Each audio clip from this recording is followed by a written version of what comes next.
आपके अपने channel Satya coaching centre में आपका फिर से स्वागत है। आज हम हिंदी में वर्णमाला पढ़ेंगे। आप लोग को बताएंगे हिंदी में स्वर कितने होते हैं, व्यंजन कितने होते हैं और व्यंजनों की संख्या कितनी होती है, स्वरों की संख्या कितनी होती है। आज आप लोग को हम बताएंगे। चलिए शुरू करते हैं। वर्णमाला, यहाँ लिखा है वर्णमाला। वर्णमाला यहाँ आप लोग को लिखा है, यहाँ स्वर है, व्यंजन है। अब चलिए सबसे पहले आप लोग को हम बताएंगे वर्णमाला किसे कहते हैं। वर्णों के व्यवस्थित समूह को वर्णमाला कहते हैं। अब हो गया वर्णमाला। अब आप लोग को बताएंगे इसमें स्वर कितने होते हैं, व्यंजन कितने होते हैं, आप लोग को हम यहाँ याद कराएंगे। अब देखिए जैसे आप लोग यहाँ देखेंगे, पढ़ेंगे इसको अ ई उ रे, ए ओ अंक अह। अब इसमें हिंदी में स्वरों की संख्या जो होती है 11 होती है। अब आप लोग को हम बताएंगे वो स्वर कितने होते हैं जो 11 आप लोग को हम बताएंगे।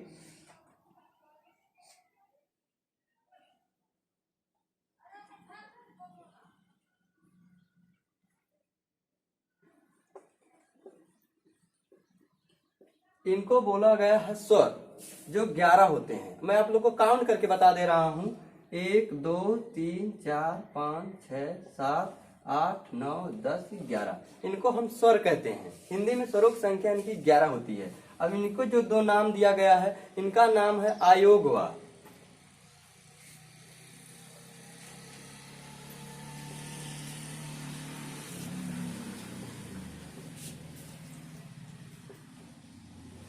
हिंदी में इनको हम आयोगवा के नाम से जानते हैं।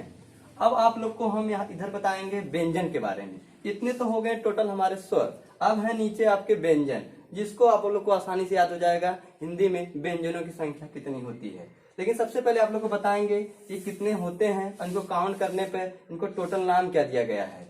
देखिए जैसे 1 2 3 4 5। अब 4 5 6 7 8 9 10 11 12 13 14 15 16 17 18 19 20 21 22 23 24 25। इसको हम अस्पर्श व्यंजन बोलते हैं। जो अस्पर्श व्यंजनों की संख्या होती है वो 25 होती है।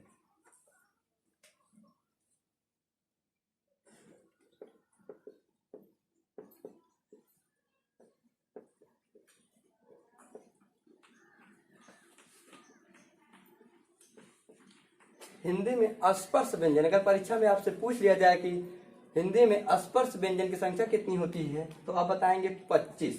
अब इसी के अंदर आप लोग को बताएंगे ऐसे जो व्यंजन है उनका क्या क्या नाम दिया गया है। अब सबसे पहले मैं इधर से काउंट करूंगा कि इधर जो अंगा य ड़ न म है, इनको हम अनुनासिक व्यंजन बोलते हैं। इनकी संख्या 5 होती है।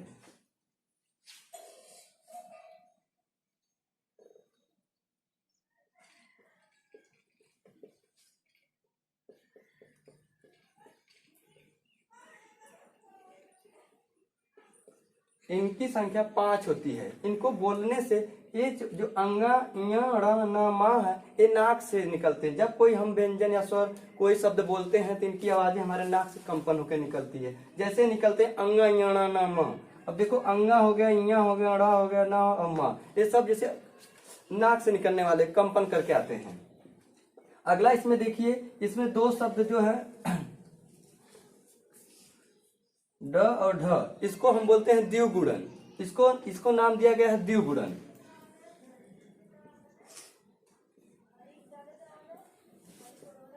इनकी संख्या 2 होती है। अगर आपसे परीक्षा में पूछे द्विगुणन की संख्या कितनी होती है तो आप बताएंगे 2। अब अगला है, इसमें है य व र ल। अब इसका नाम दिया गया है, इसको बोलते हैं अंतःअस्त व्यंजन।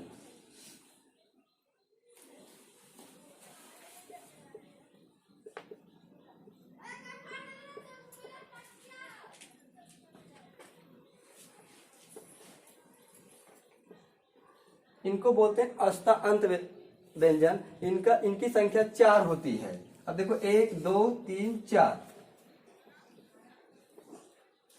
अगला नीचे है 1 2 3। अब इनको बोला गया है 3 हमारे जो है, इसको हम संघर्षी व्यंजन बोलते हैं और इनकी संख्या 3 होती है। और इसको हम उस व्यंजन के भी नाम से जानते हैं। जब इनको बोला जाता है तो इसमें घर्षण लगता है। अब इनकी संख्या टोटल 3 होती है।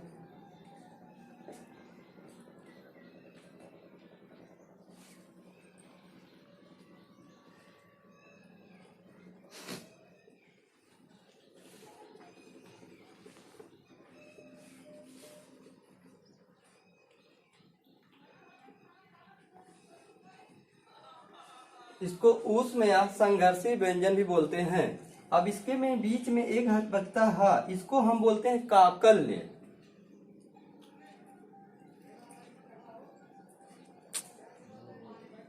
काकल्य, इसको काकल्य के नाम से जाना जाता है। अगला बचता है यहाँ छत्रज्ञ, इसको बोलते हैं मिश्र व्यंजन। इसमें लेकिन एक शब्द ऐसा आता है, एक व्यंजन और आता है जिसका नाम है बड़ा श, इसको हम शरण वाला के नाम से जानते हैं। अगर इसमें हम लगा देते हैं तो इसकी भी संख्या हो जाती है 4, इसका नाम दिया गया है मिश्र व्यंजन।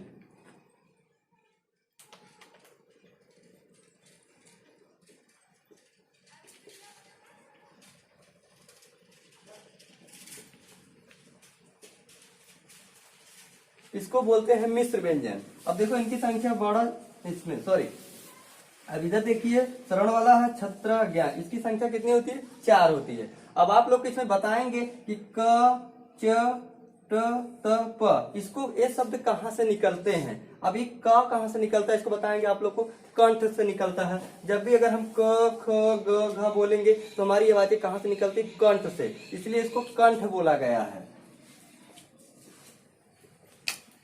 कंठ नाम दिया गया है। अब इसको च छ ज झ जो बोला गया है इसको बोलते हैं तालु से।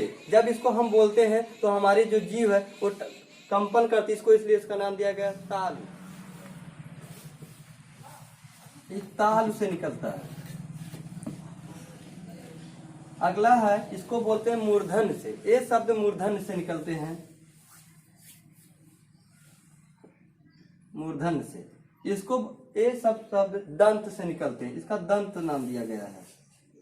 और इसको बोलते हैं ओठ से। जब भी इनको बोला जाता है दोनों ओठ आपस में टकराते हैं, जैसे प फ ब भ, दोनों ओठ आपस में टकराते हैं, इसलिए ओठ से इसको बोला गया है।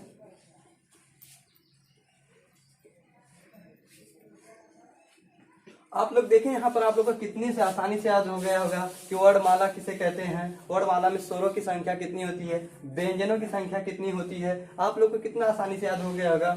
अब देखिए एक बार मैं आप लोग को रिवीजन करा देना चाहता हूँ। यहाँ पर स्वरों की संख्या कितनी होती है? 11। और उसके बाद व्यंजनों की संख्या, आप लोग में व्यंजन की बात करूँ तब व्यंजनों की संख्या कितनी होती है मैं आप लोग को अभी बता दे रहा हूँ। अगर इसमें देखिए 1 2 3 4 5 6 7 8 9 10 11 12 13 14 15 16 17 18 19 20 21 22 23 24 25 26 27 28 29 30 31 32 33, ये जो यहाँ हाथ तक हैं इनको हम बोलते हैं व्यंजन।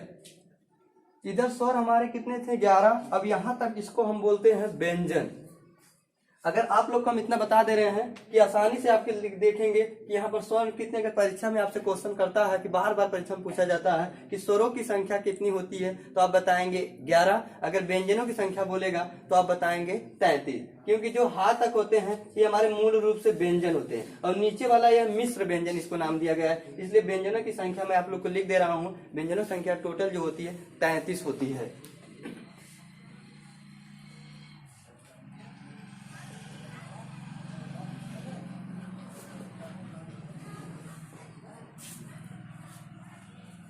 आप लोग को आसानी से याद हो गया होगा कि वर्णमाला किसे कहते हैं, वर्णमाला में कितने स्वर होते हैं, कितने व्यंजन होते हैं और कौन। अगर आप लोग को चैनल पसंद आया हो तो दोस्तों को शेयर कीजिए, कमेंट कीजिए, सब्सक्राइब कीजिए, लाइक कीजिए, बेल आइकन का बटन जरूर दबाएं। जय हिंद दोस्तों।